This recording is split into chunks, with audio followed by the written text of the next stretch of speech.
Hey y'all, welcome or welcome back. I'm Quinn and it is knit season. So I want to make a cardigan, but I don't want to make just any cardigan. I want to make the coolest cardigan that I've ever made on the Sentro, and probably the most involved cardigan that I've ever made on the Sentro. So my design is basically to make a cardigan kind of like this, sort of, and it's gonna be a lot. I already have a gauge swatch. I made this for my video I did about sizing on the Sentro, which will come in handy if you're trying to make this cardigan along with me today. So check that out if you would like to. But that means I don't have to spend time today making a gauge swatch. I already have all my measurements figured out, all of my stitches, panels, all that stuff figured out, which is really handy. This is the yarn I'm gonna use. It's 100% baby alpaca from Lion brand. Very nice and soft. I have no idea how long this is going to take.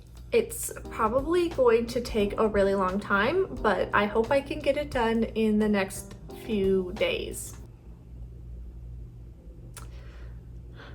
Wish me luck. Look, a dog. I got a dog, by the way. More on that later. So I recently found a new cast-on method called an E-wrap cast-on. Well, it's not new, it's new to me, but you know what I mean. And I love it. It's like my new go-to favorite cast-on method for the Sentro. So that's what I'm gonna be doing for my project today and probably every project going forward. I will link a tutorial for how to do it in the description below because I don't really feel like explaining how to do it right now. Oh, and I'm casting on 35 stitches for all 4 of my panels. You'll always ask how many stitches I've cast on for my panels, but again, go watch the sizing video that I made so that y'all can figure out what size y'all will need, because your size is probably gonna be different than mine. But if you just wanna, make my size, you don't want to like go do all the math and all that. I am casting on 35 stitches. I need 4 panels. I'm gonna sew them all together and then I'm making sleeves, but I don't know exactly the measurements for my sleeves yet. So we're gonna do that later.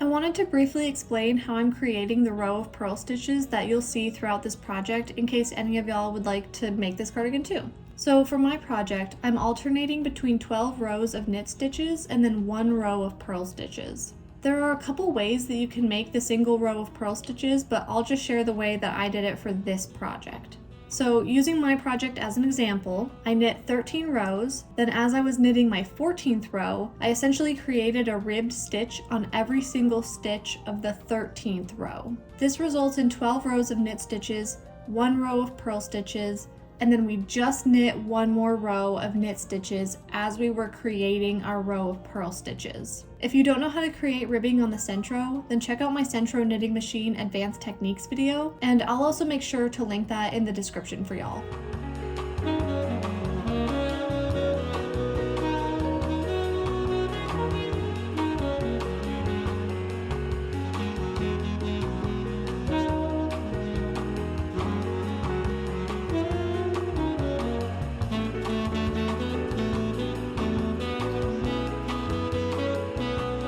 I have officially finished 1 panel and it took me all day long. So this is gonna be kind of a long project, but that's okay because it's pretty involved and it's going to be very, very cool. Look at the pattern on this. So we got some ribbing at the bottom and then, every once in a while we just have 1 row of these purl stitches.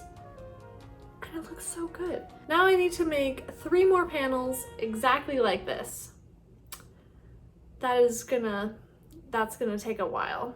I was very productive last night and this morning. I finished a 2nd panel last night and then I finished a 3rd one this morning. So we've just got one more to make before we can start seaming all of these together.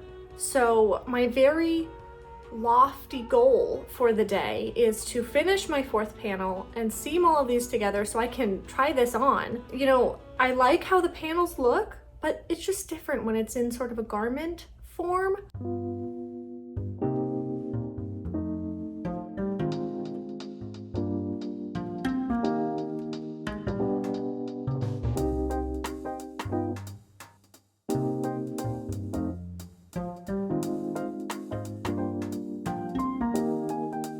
Do y'all want to see something really cool that I figured out?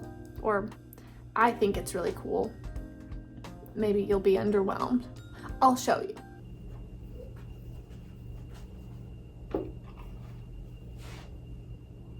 I can put my sentro on my TV tray so I can sit on the couch, watch TV, and work on my sentro all at the same time. I've always had to work on my sentro at my desk because I can't work on this machine without having it clamped down to something.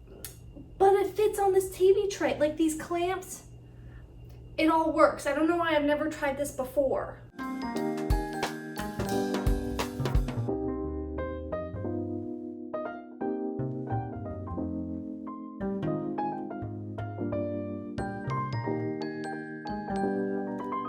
Okay, y'all, we did it. We got all 4 of these panels done.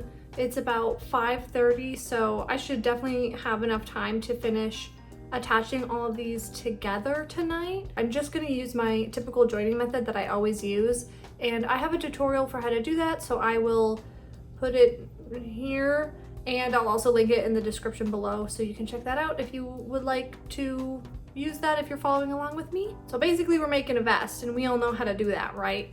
2 panels will be joined together for the back, and then the 2 front panels will just be joined along the sides and then the shoulders, you know, so we got room for our arms. We all know, we got it.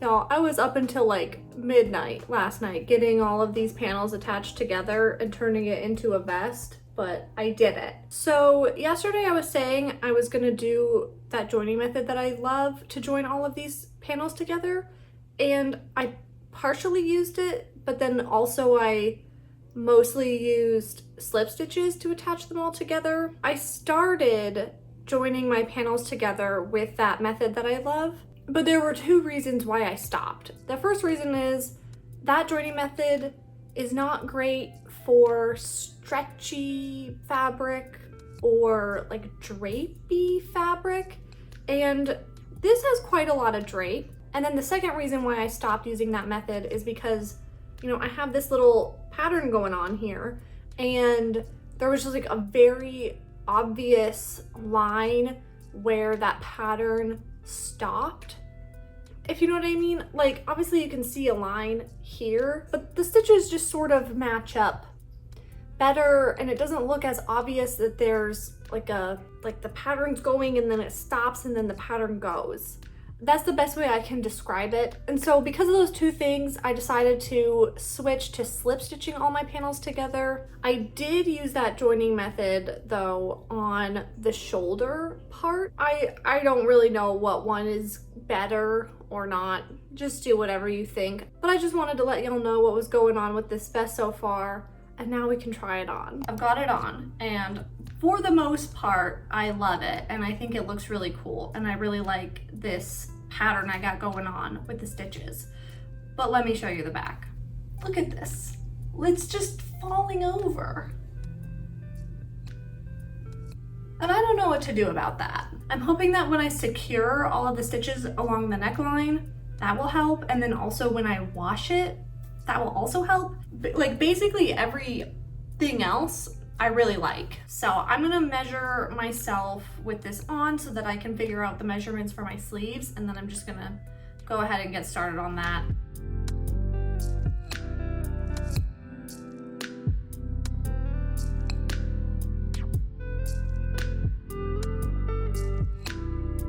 Okay, it's finally time to talk about the puppy. This is Daphne, and at the time of filming this, we've only had her for a few days. She's around 7 years old, give or take a couple years. She's super sweet and chill, but gets goofy sometimes when she wants to go outside or get some attention. She loves garbage and parking lots, and she is very smart and of course very cute. She's a mutt, so we're not sure what combination of breeds she is, but if you have a guess, then let me know in the comments.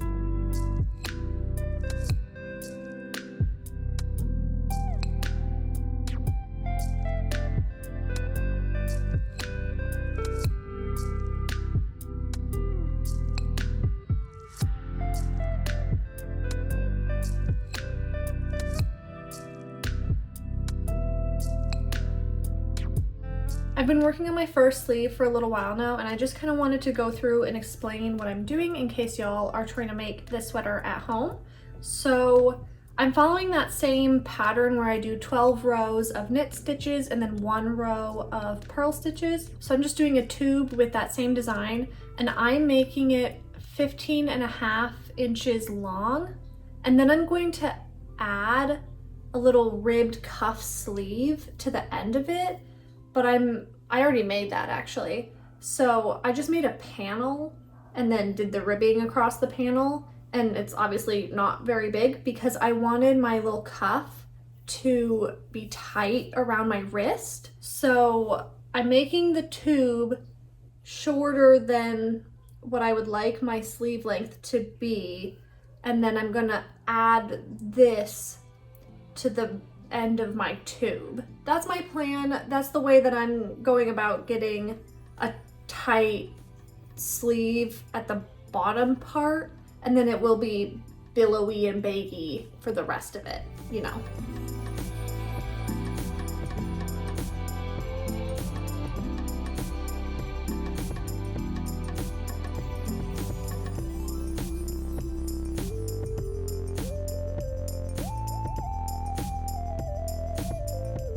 I'm almost finished with my first sleeve. I finished the tube, I finished the little ribbed cuff, and I just need to attach them still, but I need to go take the dog out for quite a long walk, so I'm probably gonna have to stay up kind of late tonight because I really want to finish both sleeves tonight. So it's gonna be a late night, but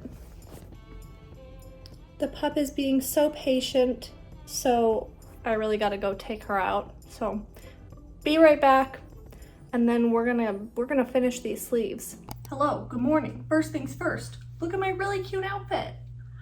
I'm just really proud of this. I made this top, and I made these earrings, and I picked out and bought these pants. So, you know. All right, moving on from my really cute outfit, let's talk about this cardigan. Yesterday, I said that I was gonna stay up really late and finish both of the sleeves, and I didn't do that. I finished one of the sleeves though, so there's that. Okay, I finally got this thing on. So I finished my sleeve, I sewed the cuff on, and I pinned it to the body of my cardigan just so I can make sure that the length of the sleeve was good and was looking nice, and I really like it. So we're good to go on the second sleeve. I'm just gonna do exactly the same thing that I did for this sleeve, and I will show y'all how I attached my cuff to my sleeve. In case y'all are following along, then you can do this too. Also, I'm gonna go make more coffee.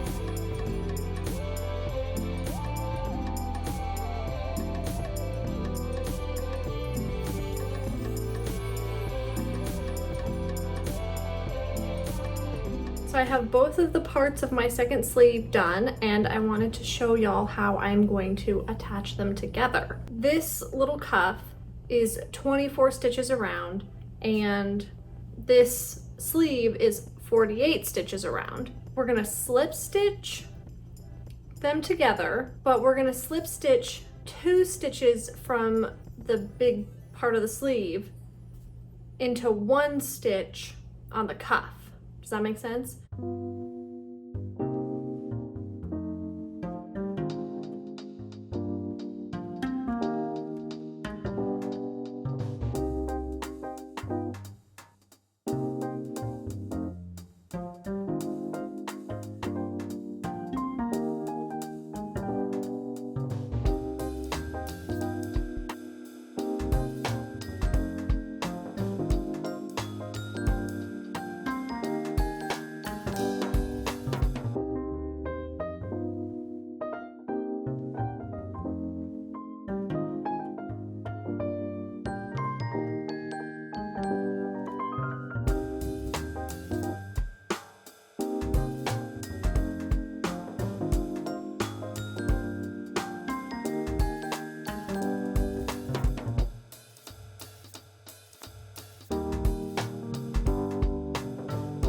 And with that, both sleeves are done. Not too hard, right? The next thing that I need to do is attach them to the body of my cardigan. I am gonna try to get that done tonight, but once it starts getting dark in here, which it's starting to get dark in here, I don't know what it is, but I just can't focus. I'm so slow, and like, even when I turn the lights on in here, which it takes a lot for me to turn the lights on, I live in darkness. But even with the lights on, like I can't really see my project that well, and it's just like, it's too difficult. So I'm not very productive at night. But I'm gonna try. I'm gonna do my best, because if I finish that, then that means tomorrow all we gotta do is fix that neckline situation somehow and weave in the ends. I think I can handle that tomorrow.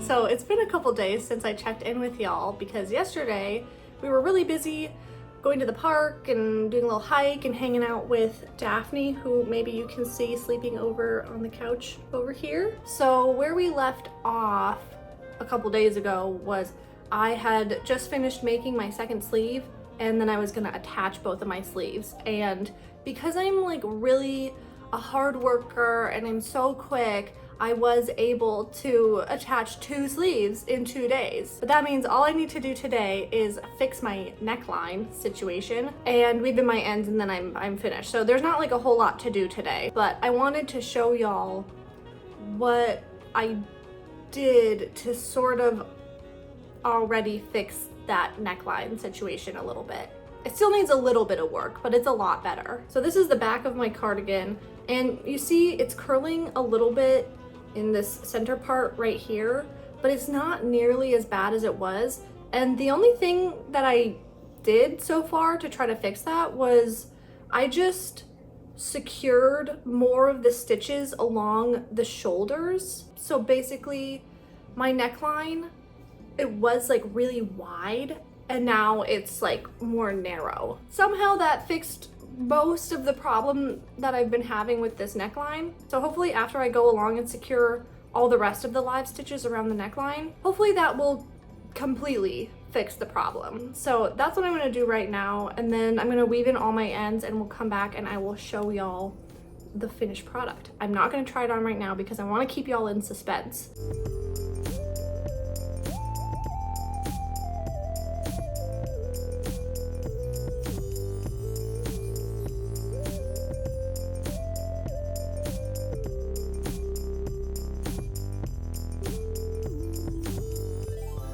This is all finished and I can't believe how long it took, but I love it. This was definitely the most labor-intensive project I've done on the Sentro so far, but like I think it's worth it because I really like this pattern. It's fun having the different stitches show at the same time, you know, because like you can do that on the sentro. It's just like it takes kind of a lot of work, but it looks so cool that I think it's just worth it.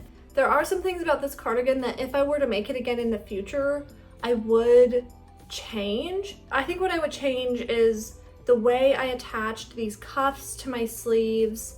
I would do decreases along here because right now I just have this little like corner here and it just kind of folds under like this. And then the last thing that I think I would do differently is, you see on the shoulders here, this little join that I did, it kind of looks like the row of purl stitches. So basically what I would do is I would change the pattern of my 12 knit rows and then 1 purl row. Like I'd move it up so that this join would sort of act as a purl row, like joining this panel to this panel.